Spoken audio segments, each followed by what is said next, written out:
자, 우리가 지금 역사를 배울 때 어떤 식으로 가르치나요? 그러니까 뭐 대한제국 말기 때 영국과 미국이 우리를 배신을 해가지고 우리가 일본 제국에 먹혔다. 이런 식으로 지금 가르치고 있는데 다른 나라들도 역사를 그런 식으로 가르치진 않습니다. 뭐 식민지가 됐던 뭐가 됐던 거기서 이제 교훈을 찾아가지고 아, 다시는 이놈들한테 우리가 이렇게 먹히지 말아야겠구나. 그러면서 이제 문제점을 찾는 거죠. 그렇게 역사적인 교훈을 얻는 게 정상적인 역사적 교육 방식인데 우리나라에서 무조건 우리가 피해자다. 우리가 피해자니까 뭐 쟤들이 우리한테 사과를 해야 된다.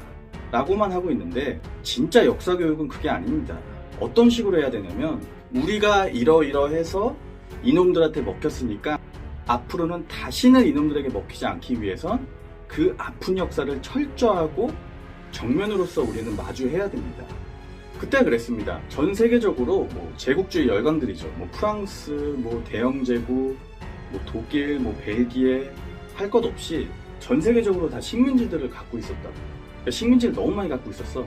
뭐 인도도 있고 아프리카도 있고 뭐 아시아도 있고 식민지가 너무 많다 보니까 뭐가 필요합니까? 군대가 필요하잖아.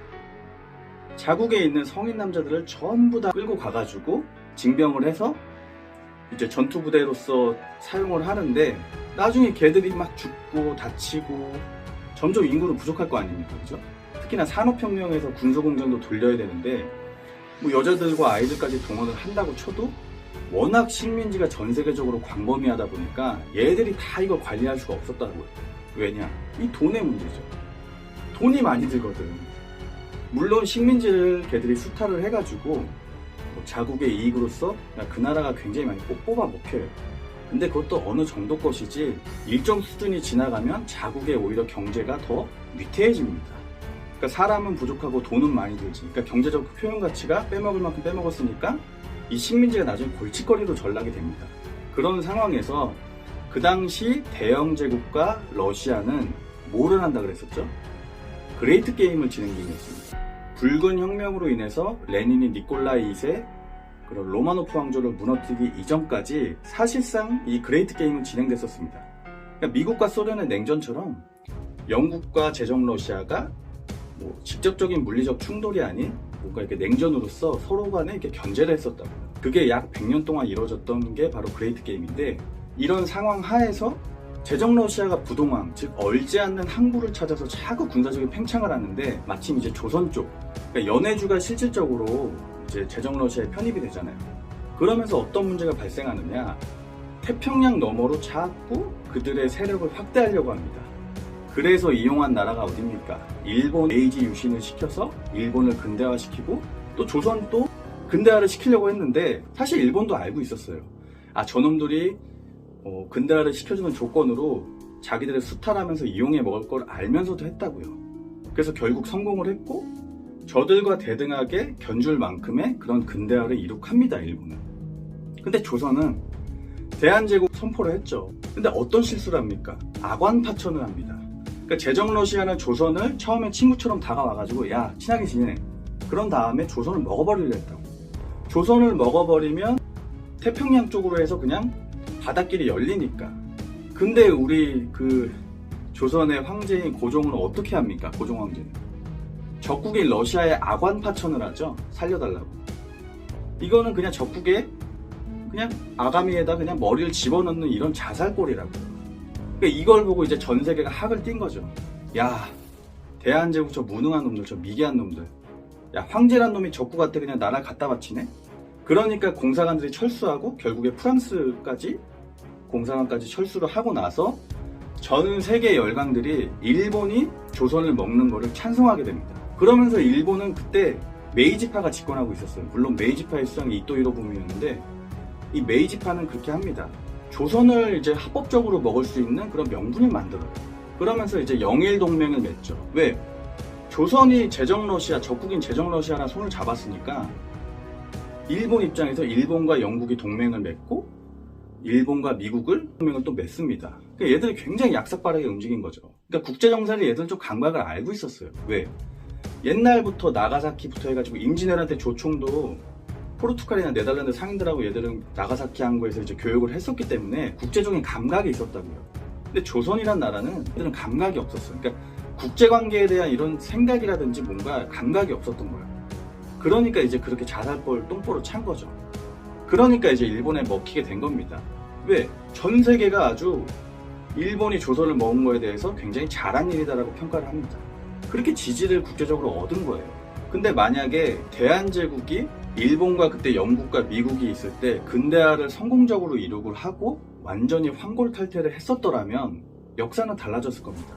근데 조선이란 나라가 뭐 어떤 사람들은 그런 얘기해요. 조선이란 나라 그냥 가만히 냅뒀으면 일본 제국이 아니었어도 노비가 해방됐을 것이다라는 그런 거짓말을 합니다. 왜? 일본 같은 경우는 하급무사 집단들이었어요. 초슈번과 사스마번이에서 사초동맹을 맺습니다. 그러면서 그 당시 에도 막부, 도쿠가와 막부를 무너뜨리고 메이지파가 권력을 잡으면서 당시에 천황도 바지사장이었다고. 왜? 도쿠가와 막부 체제 하에선 쇼군이 실질적인 군사권을 갖고 있었는데 그 바지사장이었던 천황을 중심으로 입헌 군주제를 이루고 해서 군국주의화를 만듭니다. 그러니까 일본은 굉장히 강해졌죠. 근데 반면에 조선이란 나라는 어땠나요? 산업공상, 농공행상, 그리고 농자천하 지대본.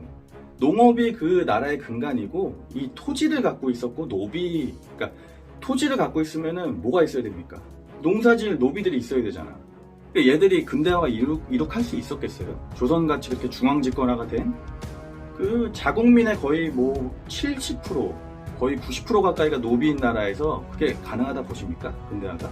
그러니까 일본은 약간 불안정했기 때문에 금방 무너뜨려서 세상을 차라리 뒤집어 엎을 수 있었어. 근데 조선은 그게 안 됐다. 그렇기 때문에 우리가 먹힌 겁니다. 청나라도 그렇죠. 서태후가 있었을 때 양모운동 해가지고 걔들의 이제 무기만 들어오려고 했는데 이 중국도 굉장히 불안했다고. 청나라도. 왜? 몽골 계열의 이제 기마 이제 군벌이라 그러죠. 군벌들도 굉장히 많았고 사실상 얘들을 아주 그냥 영혼을 바꾸지 않는 이상은 이 체제 자체를 완전히 뒤바꿔야 되는데 그게 안 됐다고. 조선도 청나라도. 그러니까 일본에 먹히고 우리가 이렇게 식민지가 됐던 겁니다. 그러니까 악완파천이 아주 결정적이에요. 악완파천이. 그리고 국제관계에 영원한 친구나 적이 어딨어. 다 지들 이익으로 일하는 거 아닙니까? 그렇잖아요. 국제정세를 잘 이용해가지고 그거를 성공적으로 완수해서 우리도 나중에 빼먹고 뜯어먹으면 그게 국제적인 국익이고 이익 아닙니까? 근데 우리나라 역사는 그렇게 안 가르치죠. 참 안타까운 거예요. 언제까지 감정적으로 하다가 또 구한말의 그런 대한제국처럼 다른 나라한테 먹힐 겁니까? 역사는 그런 식으로 가르치면 안 돼요. 정확한 국제 정세를 굉장히 냉철하게 가르쳐야 됩니다. 뭐 조금 깊이 들어가는 거지만 번외적으로 일본에는 메이지파의 수장이 이토 히로부미가 있었고 군국주의파가 집권에 있었어요. 근데 이제 안중근 장군이 하얼빈역에서 10월 26일 날에 1909년 그때 이토 히로부미를 사살합니다. 그러면서 어떤 일이 일어났냐? 일본 내에서 사실 메이지파 같은 경우는 정한론이 일본에 대도됐었어요. 그러니까 뭐 조선을 정벌하자 말자 이거 가지고 굉장히 토론이 많았는데 메이지파의 수장이 이토 히로부미는 조선의 식민지를 반대했다고. 왜? 조선이 이뻐서가 아니야. 지들 이익 때문에. 왜? 일본 내에 그런 엄청난 자금이라든지 이런 걸 조선에 갖다 쏟아부어야 되니까 이거는 굉장히 비합리적이라고 생각을 했기 때문에 차라리 그냥 위성국 정도로만 놔두자. 보호국으로. 근대화만 시키고 우린 빠지자 이런 주의였고 군국주의파 그냥 먹어버리자 이런 주의였는데 그 메이지파의 수장 이토 히로부미가 죽고 나니까 군국주의파가 득세를 합니다. 그러면서 우리에게 어떤 문제가 일어납니까? 굉장히 심해졌죠. 통치 자체가.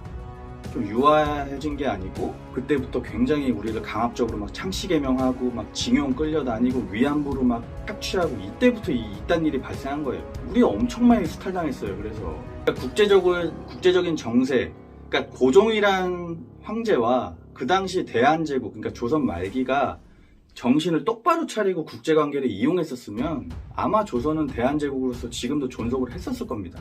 근데 참 아이러니하게도 노예 해방을 우리 갑오경장, 갑오개혁 때 우리가 일제에 의해서 실시되었다는 게 참 아이러니죠. 그렇게 강제적으로 했기 때문에 그 머리 깎다 단발령 내려가지고 막 최익현이 막 상소문하고 막 선비들이 모가지 자르고 막 그랬죠. 자살하고. 그거 일본도 그렇게 똑같이 했어요. 그만큼 개혁이라는 게 굉장히 어렵고 윗대가리들의 의지와 아래가 같이 필요 충분 조건을 딱 끌고 나가야 되는데 조선은 전혀 따로 놀았다고. 자국민을 다 노예화 만들었던 조선이 근대화를 한다. 이건 말도 안 되는 거죠. 그러니까 역사는 정확한 팩트로 가르쳐야 됩니다. 그래야지만 우리가 똑같은 실수를 반복하지 않고 다시는 일본 놈들에게 우리가 나라를 빼앗기는 치욕을 겪지 않습니다. 자, 오늘 여기까지 하겠습니다.